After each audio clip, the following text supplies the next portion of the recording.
They told us we were free, that if we worked hard, played by the rules, and never gave up, one day we'd make it. The house, the steady job, the backyard with the grill and the white picket fence, maybe even 2 cars in the garage, and a golden retriever wagging its tail when we came home from work. That was the promise, the American dream. A dream sold to millions across generations as the ultimate reward for effort, discipline, and faith in the system. But behind the glittering surface of opportunity and self-determination lies a darker truth, a deception so profound it has reshaped the very core of our existence. Imagine this. You're standing on a perfectly smooth, perfectly circular running track. The sun is shining, a gentle breeze is in the air, and there are millions of other people running alongside you. All of you are told the same thing. Keep running, keep pushing, and eventually you will reach the finish line. You will be free. You will have earned your reward. So you run. You run through school, you run into your first job, you run through promotions and mortgages and raising a family, and you look around. Most of the people next to you are exhausted. Their faces are strained, their shoulders hunched, but they keep running. They believe, just as you do, that the finish line is just around the next bend, that if they just push a little harder, wake up a little earlier, sacrifice a little more, they will finally arrive. But what if there is no finish line? What if the track is not leading anywhere? What if the entire purpose of the race is simply to keep you running? This is not a conspiracy theory. This is a cultural observation.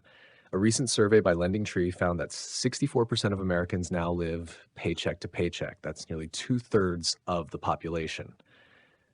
Even more staggering, 46% of them have been stuck in that cycle consistently, without a break. Think about that. Nearly half of Americans work full-time, sometimes even multiple jobs, just to make it from one bill to the next. No savings, no security, one medical emergency or unexpected repair away from collapse. This is not the dream. This is quiet desperation, dressed up in the language of hope and grit. We've been taught to believe that success is a straight line from school to career to family to retirement. But in reality, the line zigzags, breaks, and often ends in burnout long before it reaches any finish line. The so-called dream has turned into a treadmill, always running, never arriving. And the worst part, most people still believe it's their fault, that if they're struggling, they must not be working hard enough, that they made bad choices, that if they just got one more certification or woke up earlier or learned how to manifest, things would finally get better. But what if the problem isn't the individual? What if the system is rigged? Because when 2/3 of a nation can't afford to pause, breathe, or plan for the future, that's not a glitch in the system. That is the system. A machine that demands endless productivity while promising freedom but delivering exhaustion. A culture that tells you to chase financial independence but hands you a lifetime of debt instead. A society that says you're free but binds you with invisible chains made of mortgage payments, rising healthcare costs, and student loans you'll die before repaying. The American dream was supposed to be about self-determination, but what kind of freedom is it if your survival depends on your obedience to a structure that benefits from your fatigue? We're not saying ambition is bad or that success is a lie, but maybe it's time to ask a more uncomfortable question. Is the American dream really about freedom, or is it a sophisticated form of modern slavery? Not slavery with whips and chains, but with contracts, expectations, and shame. A form of slavery that tells you you're lucky just to have a job. Slavery that masks itself as opportunity, but rewards only the few who were never playing the same game. You see, it's not just about what we were promised, it's about what we've been programmed to believe. And it's time to start questioning. Because the longer we wait for that dream to deliver, the deeper we sink into a reality we never chose. This is where the deception begins, and this is where we begin to expose it. But here's the deeper problem. It's not just that the system extracts your labor, it's that it also reshapes your mind. Friedrich Nietzsche saw it clearly over a century ago. He warned us about something called slave morality. Not a morality forced by chains or threats, but one that grows inside us. Subtle, silent, and voluntary. Nietzsche believed that societies don't just control people with rules, they shape the way we define good and evil, so that we end up controlling ourselves. And here's how it works. Over time, the oppressed, those with little power, start praising traits like humility, obedience, and endurance, not because those things are inherently good, but because they're the only values they can afford to have. In a world where power is out of reach, they redefine virtue as submission. They begin to believe that good people suffer quietly, that the right thing is to be patient, compliant, self-sacrificing. They internalize struggle as noble and view ambition with suspicion. And over time, they police themselves. Sound familiar? It's the same morality at the heart of modern hustle culture. We're told to grind, to push through, to wake up at 5 a.m., swallow our exhaustion, and keep moving. We wear stress like a badge of honor. We brag about never taking a break, about being always on. We post photos of our calendars packed from sunrise to midnight and call it discipline. But what is it really? It's glorified servitude. It's slave morality, rebranded as self-help. We've come to believe that overwork is a sign of virtue, that if we're tired, anxious, and burnt out, it means we're doing life right. And worst of all, we shame those who step off the treadmill, call them lazy, undisciplined, as if the only way to prove your worth is to bleed for a system that never bleeds for you. Nietzsche would have told us, this isn't virtue, it's conditioning. He saw that the morality of the masses often serves the interests of the powerful. When we learn to worship endurance, we stop asking who benefits from our suffering. When we glorify perseverance without purpose, we become easier to manage, easier to exploit. You don't have to be in chains to be enslaved. Sometimes all it takes is a belief planted early, repeated often, that your suffering is sacred, that your exhaustion is meaningful, that to rest is to fail. But let's ask the obvious question. Who does this belief really serve? It serves employers who profit from unpaid overtime. It serves corporations that measure your worth in metrics, not in meaning. It serves a culture that fears what might happen if people actually pause long enough to question the game they're playing. And so many of us keep running, not toward freedom, not toward fulfillment, but because we're afraid of what slowing down might reveal. Nietzsche challenged us not to blindly accept inherited values. He called on us to create our own, based not on fear or submission, but on strength, courage, and the will to live authentically. But to do that, we must first see the cage, because no system is more effective than the one that convinces its captives that they're free and that suffering is a sign of virtue. And if that sounds familiar, it's because you're living in it. If Nietzsche revealed how morality can be used to condition people into obedience, then Machiavelli takes us further, showing how power can be maintained not through fear or violence, but through perception. Niccolò Machiavelli, often misunderstood as a cynical strategist, simply understood reality. In his view, the most effective way to rule was not through brute force, but through the art of illusion. As he wrote in The Prince, a leader does not need to be virtuous. He only needs to appear virtuous. People, he observed, are more easily managed when they believe they are choosing their own fate. And that's exactly how modern society functions. We're told we're free, free to choose, free to pursue success, free to be anything. But this freedom is carefully shaped. Beneath the banner of liberty lies a complex web of obligations designed to keep us working, consuming, and never questioning the path we're on. This is not some wild conspiracy. It's a structure that exists in plain sight, and the numbers speak for themselves. According to Experian, the average American household carries over $100,000 in total debt. Student loan debt in the U.S. has reached over $1.7 trillion. And despite political debates, millions of borrowers remain trapped in repayment cycles that affect their job choices, their ability to start families, and even their mental health. But perhaps the most devastating statistic is this. More than 60% of personal bankruptcies in America are tied to medical expenses. This is not happening in a poor country. It's happening in the richest one on earth. Now ask yourself, what kind of freedom leaves people bankrupt for getting sick? What kind of autonomy requires you to choose between paying rent and affording insulin?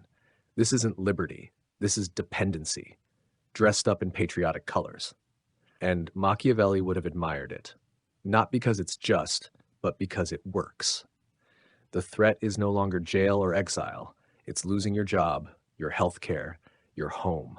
It's being buried in interest rates, late fees, and bills that never stop coming. And the genius of it all is that you think you signed up for this. You took out the loan, you clicked I agree, you accepted the terms.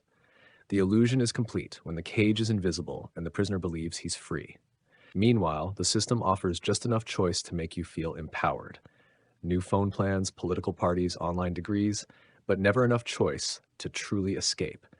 You are encouraged to keep running. Don't stop. Don't ask why your 40-hour job doesn't cover basic living costs. Don't ask why your health is a commodity. Don't ask why your education costs more than a house. Just keep chasing the next milestone and believe it's progress. Machiavelli warned rulers to never let the people see the structure beneath the stage. In modern times, the stage is brighter, more entertaining, more personalized. But the structure remains. Power doesn't need to punish the masses if it can keep them occupied, indebted, and just hopeful enough to believe tomorrow will be better. And that's how control operates today, not by restricting movement, but by shaping belief. Not by silencing dissent, but by making sure you're too tired to speak. This is how modern power endures, not through tyranny, but through a carefully crafted illusion of choice, a narrative so persuasive that it convinces people to finance their own captivity. Until we confront not only the results of the system, but the myths that sustain it, we will continue to live in a story written for us, not by us. But illusions don't just keep you obedient, they keep you exhausted. Welcome to the new form of slavery, a system not built on chains and masters, but on deadlines, debt, and dopamine. In this system, your worth is measured by your output. Your value is determined by how much you can endure without breaking. And for millions, that pressure is no longer metaphorical. It's physically unbearable. Consider this. Reports surfaced that Amazon workers were urinating in bottles because they weren't allowed enough time for bathroom breaks. That's not a dystopian novel. That's real life in one of the wealthiest corporations on Earth. Workers moving so fast, under so much pressure, they can't stop to meet basic human needs. And this pressure doesn't just exist in warehouses. It's in offices, restaurants, hospitals, and homes. Whether you're behind a cash register or on back-to-back Zoom calls, the expectation is constant. Stay productive, stay available, stay grateful. The glorification of overwork has become the new gospel. We wear burnout like a badge. We brag about 12-hour days, celebrate no days off, and compete to see who can function on less sleep. But behind the hustle, there's quiet desperation. The pressure never ends. The goalposts keep moving, and no matter how fast you run, you never quite arrive. Then comes the second half of the trap, consumption. The system that drains your energy is the same one that sells you relief. After work, you scroll, you shop, you compare. Social media bombards you with curated lifestyles, luxury, and success stories that make you feel behind. Your phone tells you that your kitchen isn't modern enough, your wardrobe isn't stylish enough, your life isn't good enough. And to soothe that insecurity, you spend. You buy gadgets, skincare routines, online courses, anything to feel like you're progressing. But the high never lasts, because comparison is a game you were designed to lose. The system feeds on your exhaustion and your insecurity. It tells you to hustle endlessly, then makes you feel inadequate no matter how hard you try. It keeps you working for things you don't need, to impress people you don't know, while quietly convincing you that this is freedom. But this is not liberty. This is dependency dressed up as ambition. And the most brilliant part, you blame yourself. If you're not succeeding, it's because you're lazy. If you're overwhelmed, it's because you lack discipline. So you push harder, dig deeper, grind longer, never realizing the machine was never meant to reward you, only to use you. We've been taught that suffering is noble, that exhaustion is admirable, that to rest is to fail. But what if fatigue isn't a sign you're doing life right? What if it's a warning that something is deeply wrong? This is not a glitch, it's the design. A system that demands everything from you, your time, your focus, your peace, and gives you just enough to survive. Not enough to rest, not enough to think, just enough to keep going. This is modern slaveries. Not enforced by chains, but by subscriptions. Not controlled by masters, but by metrics. You are free to choose any path, as long as you stay inside the maze. And unless we see the cage for what it is, we will keep calling it opportunity. We will keep chasing freedom down a corridor that only leads back to the starting point. Because the hardest prisons to escape are the ones we even realize we're in. But no illusion lasts forever. Sooner or later, something breaks. Maybe it's your body, maybe it's your mind, or maybe, just maybe, it's your belief in the system itself. That's where the awakening begins. Not with rage or revolution, but with a quiet, piercing realization. You were never truly free, but you can be. This is where Nietzsche steps back into the story. Over a century ago, he warned us about slave morality, a system of values that taught people to be obedient, humble, and self-sacrificing, not because those traits were noble, but because they served the interests of the powerful. But Nietzsche didn't stop at diagnosis. He offered a vision of liberation. He called it the Übermensch, the overman, not a tyrant or a brute, but an individual who rises above inherited beliefs and creates their own meaning. A person who refuses to let society define their worth, who rejects quiet suffering and dares to live with intention. Becoming the Übermensch isn't about ego or dominance. It's about reclaiming authorship of your own life. It's about no longer measuring your value by productivity or your happiness by possessions. It's about asking, what do I want, truly, beyond what I've been told to want? That's the first step to real freedom.